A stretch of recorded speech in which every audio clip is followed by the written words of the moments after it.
Olá. Hoje a gente vai mergulhar nos documentos oficiais bem importantes sobre a UPA 21 de junho, lá em São Paulo. Exato. Temos um ofício e um relatório da Promotoria de Justiça de Direitos Humanos, né? Isso.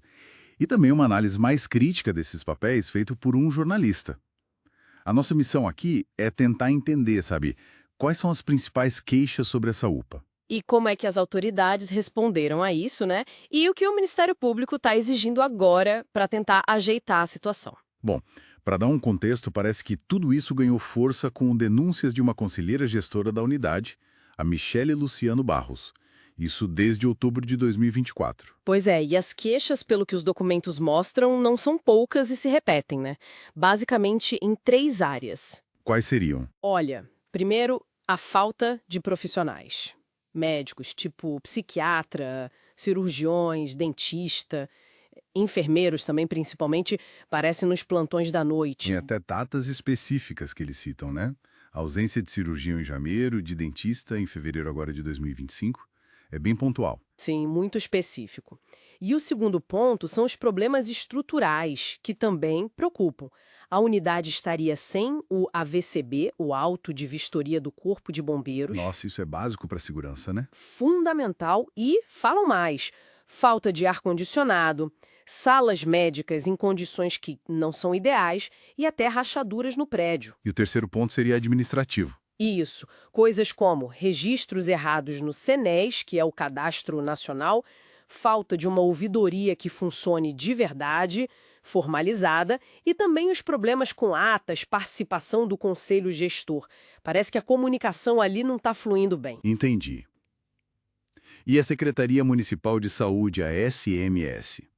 O que os documentos dizem sobre as respostas deles? Então, as respostas que constam nos documentos são vistas como parciais. A SMS até reconheceu e corrigiu algumas coisas, parece. Atualizaram lá o cadastro do diretor no CNS, Ok. mencionaram que pediram o AVCB e que tem obras previstas para as rachaduras, mas para outras coisas, as justificativas foram, assim, consideradas meio fracas, sabe?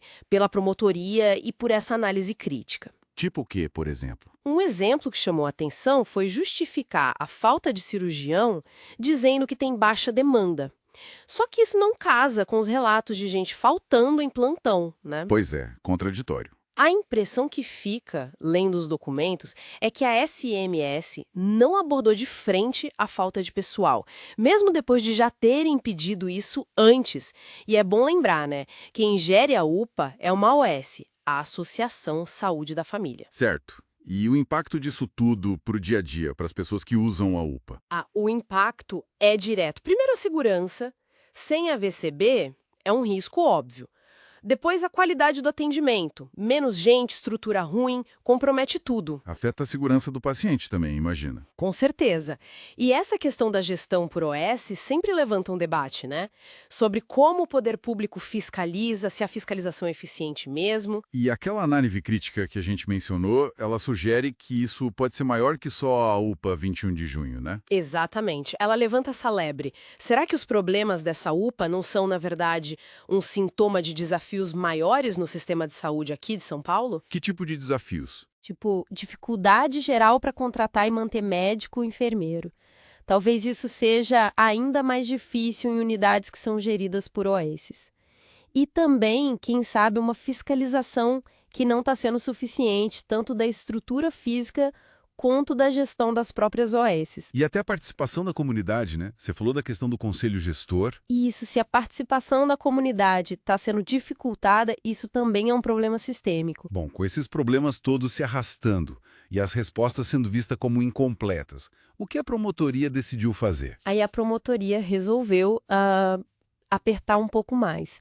Emitiram um ofício novo agora em maio de 2025, deram 30 dias para a SMS entregar informações bem concretas. Concretas como? O que eles pediram exatamente? Detalhe. Querem tabelas mostrando quantos médicos e enfermeiros deveriam ter lá pela tabela de lotação de pessoal e quantos realmente trabalharam de janeiro a abril de 2025, para saber o tamanho exato do buraco. Querem o número do déficit preto no branco. Exato. E não só isso, pedem um plano com cronograma para preencher essas vagas. Querem saber quantos dentistas tem lá hoje, qual a situação atualizada do AVCB e detalhes das obras que fizeram ou vão fazer por causa de uma representação específica lá. Ou seja, chega de justificativa, queremos números e um plano de ação claro. É isso. Precisamente.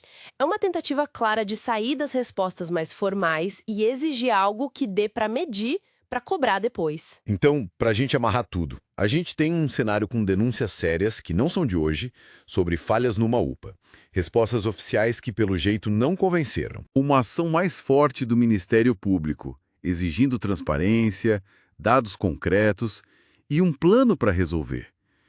Isso tudo parece mostrar bem aquela tensão, né, entre o que a gente precisa do serviço público e os desafios de gerenciar, fiscalizar. Ainda mais quando tem OS no meio. Exato. E isso leva a uma reflexão importante que essa situação da UPA 21 de junho traz à tona, né? Que é a questão da accountability, da responsabilização, quando o serviço é terceirizado. Como garantir que a coisa funcione direito? Pois é, como a gente garante que a qualidade, a segurança, a transparência, que tudo isso seja mantido quando a gestão passa para uma organização social? Que tipo de controle e, principalmente, de participação da comunidade realmente funciona para garantir que as necessidades das pessoas sejam atendidas? Para além, sabe, dessa troca de ofícios, de documentos formais, é uma pergunta bem complexa sobre como esse modelo de gestão funciona na prática e como ela é fiscalizado.